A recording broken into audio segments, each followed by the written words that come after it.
Salman Ali from بول news. سر میرا سوال بلوچستان کے حوالے سے ہے. اس وقت بڑی زیادہ کنسرن ہے پورے ملک کے اندر بلوچستان کے معاملے کو لے کے.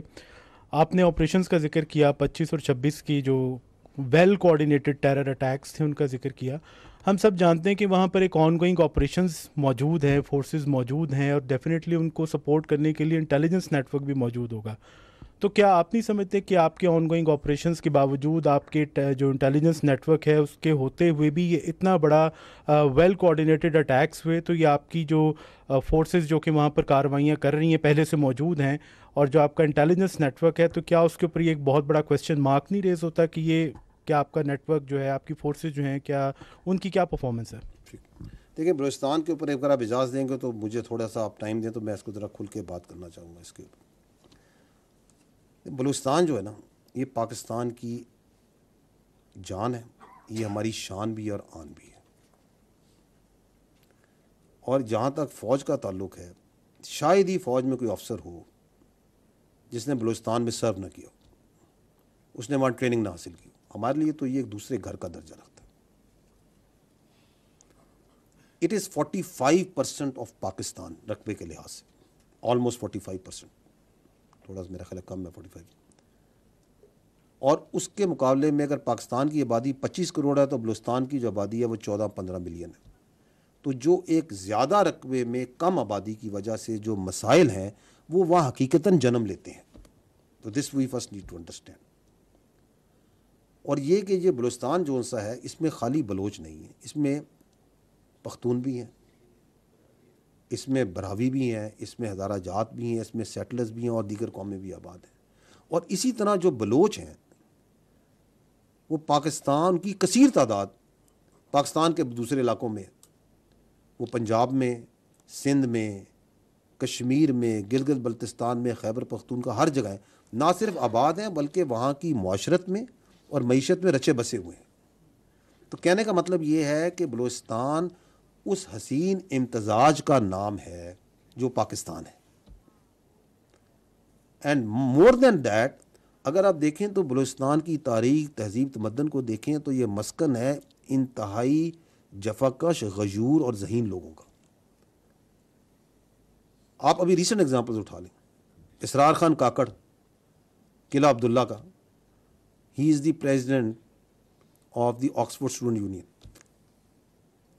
شاہ زیب رند ہے, وہ میں خیال 20 سے کچھ سیکنڈ ہوں گے اس میں انہوں نے وہ انڈین اپنے حریف کو چت کر دی. بلوچستان کا. آپ کی آوران میں جو خاتون وہاں کی پہلی ڈپٹی کمشنر عائشہ زہری ہیں, اگر خواتین کی بچیوں کی بات کرتے ہیں, شی از اے بلوچ.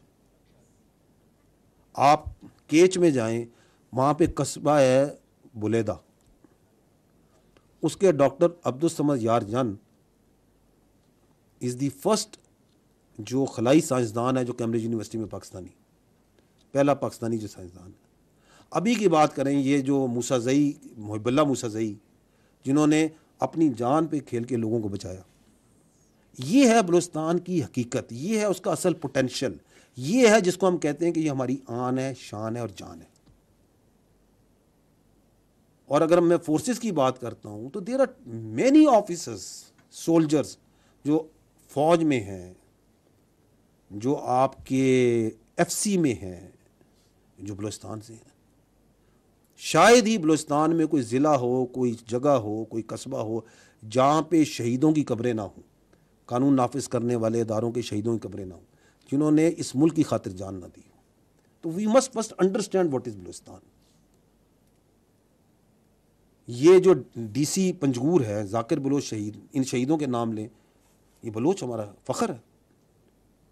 آپ کے صحافیوں میں محمد صدیق مینگل شہید,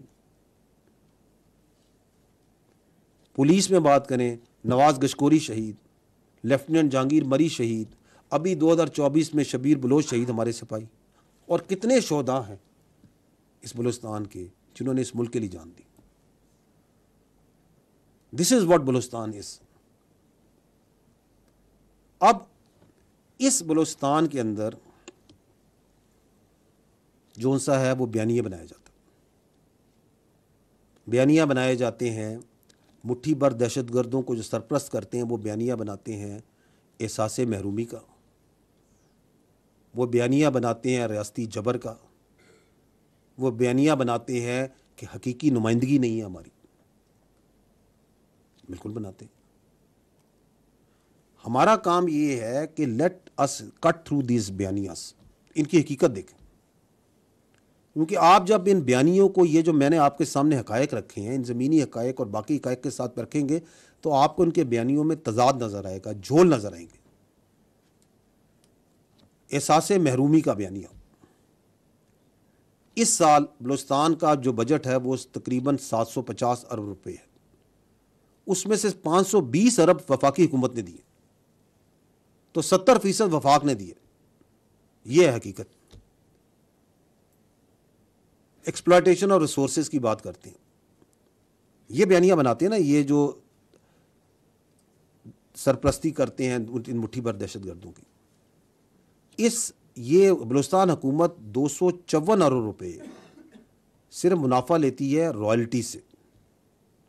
اور جو بلوچستان میں معدنیات کے پروجیکٹ ہیں ان میں 80% جو لوگ ہیں وہ تو بلوچستان کے ہیں جو ان میں کام کرتے ہیں. بیانیہ بنایا جاتا ہے احساس محرومی کا. 1947 میں پورے بلوچستان میں 375 کلومیٹر کے قریب سڑکیں تھیں. آج 25,000 کلومیٹر سڑک ہے. 8 قومی شاہراہیں ہیں. تعلیم کی بات کریں، اس وقت تقریباً 73,000 بلوچستان کا بچہ فلی فنڈڈ پارشلی فنڈڈ اسکالرشپس پہ پاکستان میں اور بیرون پاکستان بھی تعلیم حاصل کر رہے ہیں. بلوچستان میں جو ٹیکنیکل ٹریننگ انسٹیٹیوٹس ہیں وہ زیادہ ہیں as compare to many other provinces. وہاں پہ 13 فل فلیج کیڈٹ کالجز ہیں، ملٹیپل ریزیڈینشل کالجز ہیں، یونیورسٹیز ہیں. انفراسٹرکچر بڑے پروجیکٹس کی بات کریں تو بلوچستان میں سی پیک ہے، گوادر ایئرپورٹ ہے، آغاز حقوق بلوچستان کے پروجیکٹس، خوشحال بلوچستان کے پروجیکٹس، 100 جو ڈیمز کے projects, solarized tube wells, Kachhi canal, date processing plants منجگور میں، and there are multiple projects جو وفاقی حکومت، صوبائی حکومتیں، ریاستی ادارے بلوچستان میں کرتے ہیں، کر رہے ہیں، کرتے آ رہے ہیں اور کرتے رہیں گے. تو یہ ہے حقیقت اس احساس محرومی کی، بیانیے کی. پاکستان، ہم مانتے ہیں کہ پاکستان ایک ترقی پذیر ملک ہے، پاکستان کے اپنے لارجر اکنامک ایشوز ہیں، لیکن جو ہمارے وسائل ہیں اس میں بلوچستان کو خصوصی فوقیت حاصل ہے اور رہے گی. وہاں پہ ہم مانتے ہیں کہ وہاں پہ معاشی اور معاشرتی ترقی کا بہت سکوپ ہے، لیکن وہ ہو رہی ہے اور ہوتی رہے گی. ہم یہ بھی جانتے ہیں کہ بالکل جیسے میں نے پہلے عرض کیا کہ ایک بڑا رقبہ ہے، کم آبادی ہے، تو وسائل زیادہ چاہیے، لیکن یہ تو کسی کو حق نہیں ملتا کہ اس کو ایک نیگیٹولی ایکسپلائٹ کرے، لوگوں کی ذہن سازی اس میں کرے.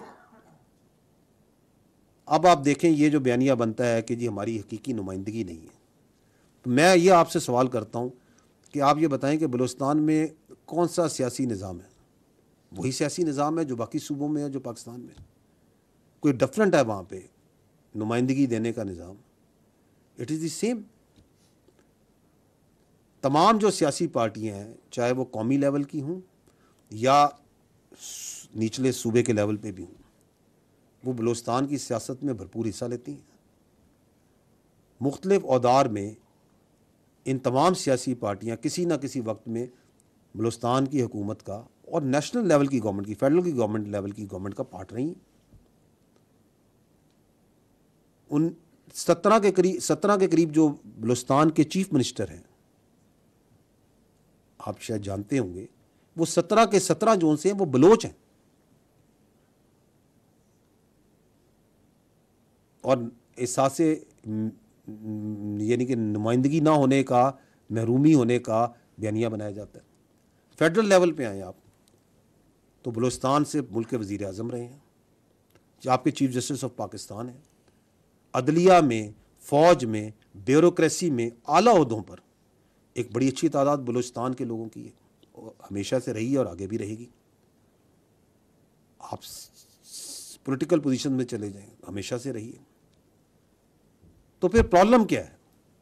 پرابلم یہ ہے کہ یہ جو بیانیے بنائے جاتے ہیں اس کے پیچھے ایک بیرونی حکمت عملی ہے، ایک سوچ ہے. اس کو فنڈنگ بھی آتی ہے، اس کو انٹلیکچوئل سپورٹ بھی وہاں سے ملتی ہے اور باقی سپورٹ بھی دی جاتی ہے کہ آپ یہ بیانیہ بنائیں احساس محرومی کا، آپ یہ بیانیہ بنائیں نمائندگی نہ ہونے کا، اور پھر وہ انکلوژن کام کرتے ہیں یہ جو دہشت گرد ہیں ان کے ساتھ. آپ کبھی ٹارگیٹنگ دیکھیں، دہشت گرد ٹارگیٹ کس کو کرتے ہیں؟ They target everything which helps the development of Balochistan. وہ جو مزدور روڈ پہ کام کر رہا ہے اس کو بھی ٹارگیٹ کریں گے، انجینئرز کو. وہ ابھی آپ کے سامنے 25-26 اگست کی رات کو جو ہوا، جو آپ نے ذکر کیا، میں آپ سے پوچھتا ہوں کہ جو کولپور پہ ریلوے کا برج تھا اسے بارود سے انہوں نے کیوں اڑایا؟ کیا وہ کوئی فوجی ٹارگیٹ تھا؟ وہ اس لیے اڑایا تاکہ بلوچستان کی جو اکنامک ہارڈ شپ ہو لوگوں کو، وہاں کے لوگوں کو سوشل ہارڈ شپ ہو، لوگوں کو تکلیف ہو. بلوچستان کے لوگوں کو تکلیف ہوگی نا، اس کی اکانومی متاثر ہوگی، تاکہ یہ جو مصنوعی بیانیہ بنایا جاتا ہے احساس محرومی کا، اس کو مزید دوام ملے. جو بچے، جو لوگ، جو جوان بلوچستان کی معیشت میں حصہ لینے کے لیے دوسرے صوبوں سے، دوسرے شہروں میں کام کرتے ہیں، ان کو کیوں بربریت کا نشانہ بنایا جاتا ہے؟ تاکہ بلوچستان کے اندر اکنامک ایکٹیویٹی متاثر ہو، احساس محرومی کا بیانیہ مزید چلایا جائے. یہ ہے جو میں نے پہلے بات کی، ایک گھنونا کھیل جو کہ بیرونی حکمت عملی اس سوچ اور فنڈنگ اور سپورٹ کے بغیر نہیں ہو رہا، اس کے ساتھ ہو رہا ہے. اور جب یہ آتے ہیں، جو آپ بات کر رہے ہیں انٹیلیجنس بیسڈ آپریشنز، اور جو ہم کر رہے ہیں، جب یہ ان کا فوج سے ٹکراؤ ہوتا ہے، تو ابھی آپ کے سامنے ہے، یہ گوادر میں انہوں نے حملہ کرنے کی کوشش کی تھی، یہ نیول بیس جو ہے آپ کی تربت میں، اس پہ گئے تھے، تو کس طرح ان کی لاشیں گری تھی، کس طرح جہنم واصل ہوتے ہیں، اور کیسے ہم جا کے اس بہت بڑے وسیع ایریے میں ان کی کمین گاؤں پہ جا کے ان کو ہنٹ کرتے ہیں. تو پھر یہ جاتے ہیں دوڑ کے یہ سافٹ ٹارگٹس کہ معصوم شہریوں کو بسوں سے اتار کے اپنی بربریت کا نشانہ بناؤ. یہ کون سا اسلام ہے؟ یہ کون سی انسانیت ہے؟ یہ کون سی بلوچ اقدار ہیں؟ یہ کون سی وہ اعلیٰ اسٹریٹجی ہے جس کی کوئی دنیا میں تعریف کرے کہ ہاں یار یہ بڑا اچھا کام کر رہے ہیں آپ؟ یہ ان کی مایوسی ہے، یہ ان کی اور ان کے پیچھے جو سرپرست ہیں ان کی جو ظالمانہ سوچ اور ذہنیت ہے، اس کی عکاسی ہے. ہم کہتے ہیں اگر اتنی ہمت ہے تو آؤ ہم سے مقابلہ کرو. کیوں ان معصوم اور نہتے شہریوں پہ جاتے ہو؟ Come and fight with us. ہم تو ان کو ہنٹ کر رہے ہیں. تو آخر میں آپ کو یہ کہوں گا کہ ہمیں اس بات کا پورا یقین ہے کہ ان کا بیانیہ جھوٹ پر اور حقائق پہ مبنی نہیں. ان کی یہ جو ظلم ہے، اس ظلم کا ان کو حساب دینا پڑے گا. ظلم کا ہمیشہ حساب دینا پڑتا ہے. ہمیں یہ بھی یقین ہے کہ بلوچستان کے جو غیور عوام ہیں، اور اسپیشلی جو اس کی یوتھ ہے، دے انڈرسٹینڈ ویری ویل کہ ایکچولی بلوچستان میں ان کے گھروں کی، ان کے قصبوں کی، ان کے صوبے کی، ان کے ملک کی ترقی کا، ان کی خوشحالی کا دشمن کون ہے. They understand it and they stand with the state. اور پاکستان اور بلوچستان خوشحالی اور ترقی کا سفر جاری رکھیں گے انشاءاللہ.